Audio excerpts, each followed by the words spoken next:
Hello, Algebra 2 students, and welcome to Chapter 4. We're moving on to quadratics. Now, you did a little bit of quadratics in Algebra 1, and so some of this might be review, and there's going to be a lot of new, though, too. So be prepared for all that new stuff. All right, today we're going to talk about factoring, and factoring should be a review concept for you. If you're not quite sure about factoring, make sure that you get in for tutoring because factoring is a really big part of the next two chapters that we work with, Chapter 4 and Chapter 5. Okay, so you need your foldable, and we made that in class yesterday after your test. And you might need a calculator, maybe not, and you need your thinking caps. All right, let's move on here. You don't need to write this down, but let's review this skill. Do you know how to multiply?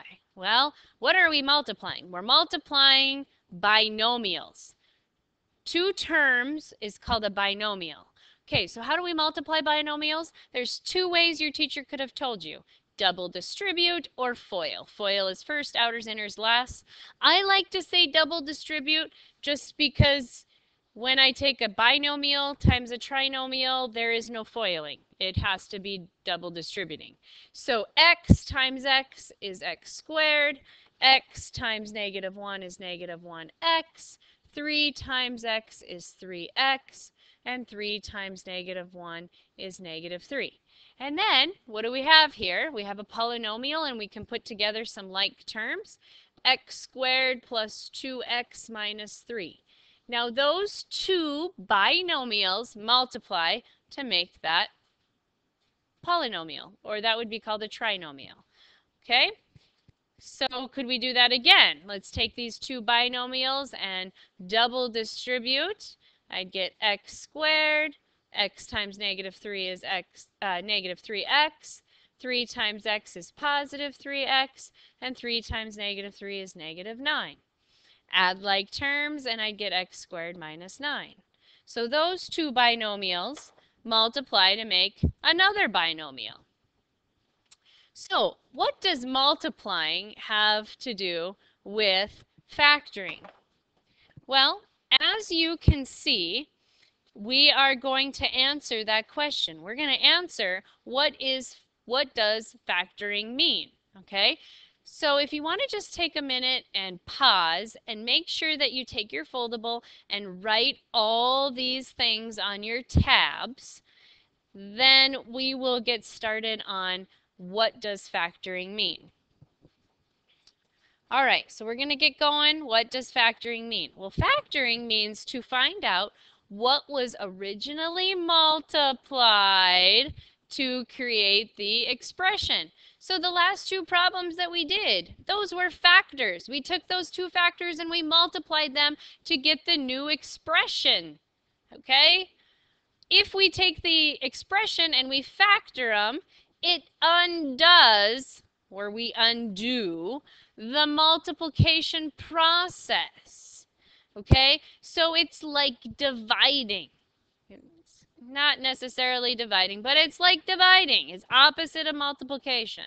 So that's what factoring means. Taking the pieces and finding out what multiplies to make the bigger expression. So what are the factors of 6? 2 times 3. Okay? 2 and 3 are factors of 6. All right. But we aren't just using numbers. We are using variables. So the first type of factoring we're going to do is greatest common factor. Okay, greatest common factor.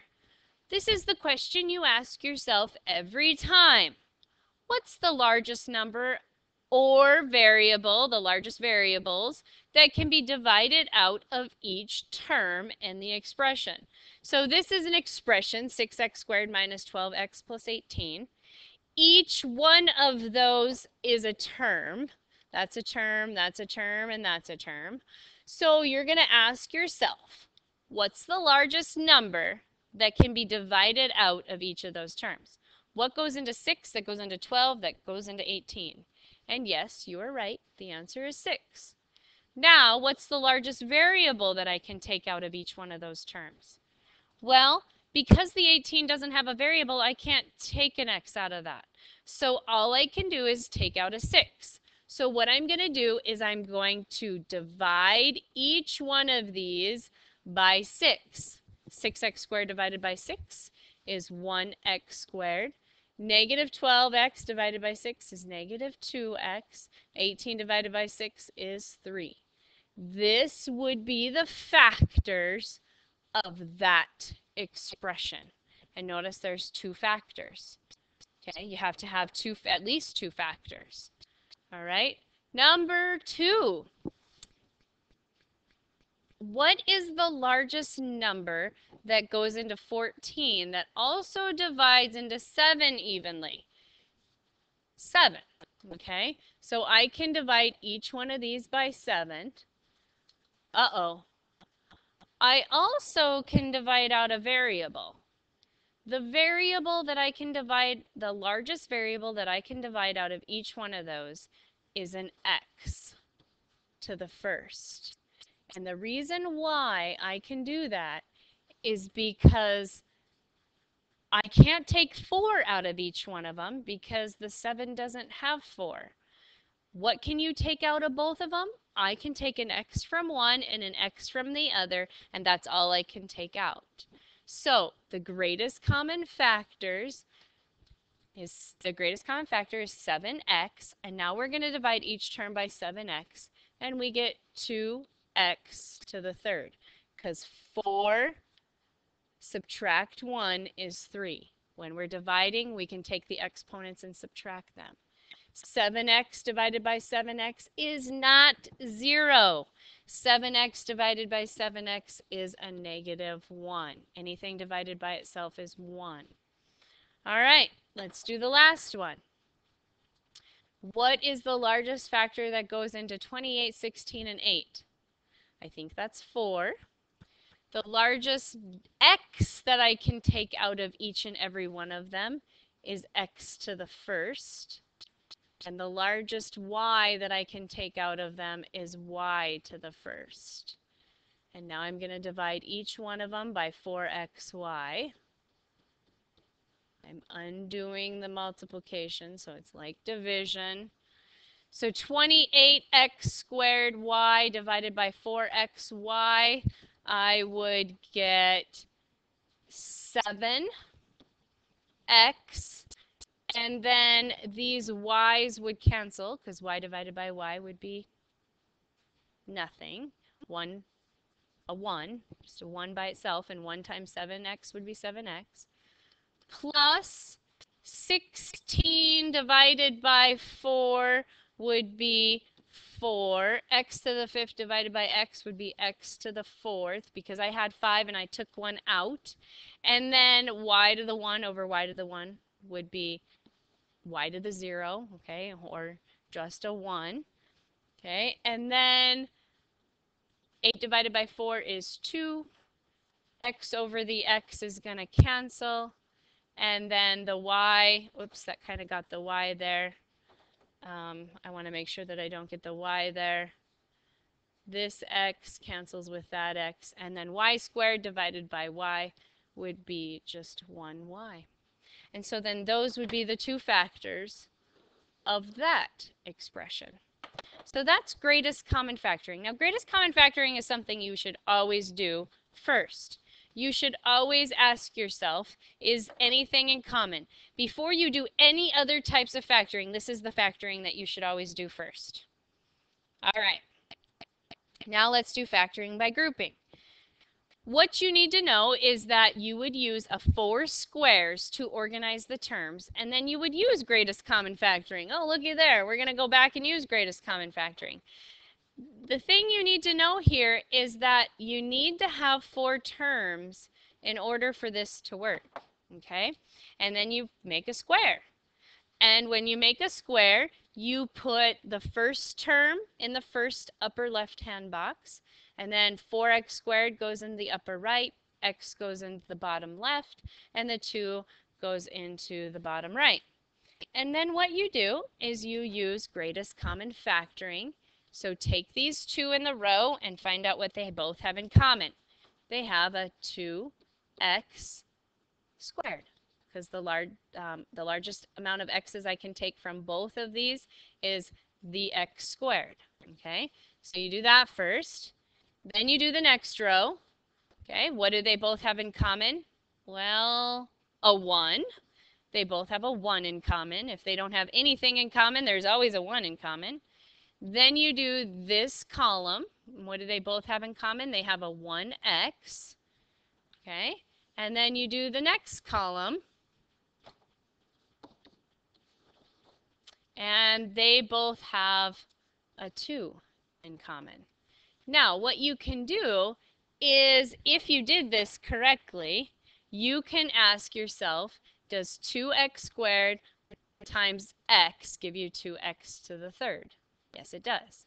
Does 2x squared times 2 give you 4x squared? Yes, it does. Does 1 times 1x give you an x? Yes. Does 1 times 2 give you a 2? Yes. So you can multiply those out and verify that you did, in fact, take the right numbers. Now, the answer to this problem is these two are together and these two are together. Those are your two factors. And what you could do is what I did in the first slide. And I could multiply those binomials through using double distributing, and I should get back to my original expression. Okay, we're going to do the same thing in example number 2. 2x cubed, 12x squared, negative 5x minus 30. Now it's really important that we go out to the left and up. We're not going to go out to the right and down. We're always going to go out to the left and up. All right, so what do these two top ones have in common? They each have a 2 and an x squared.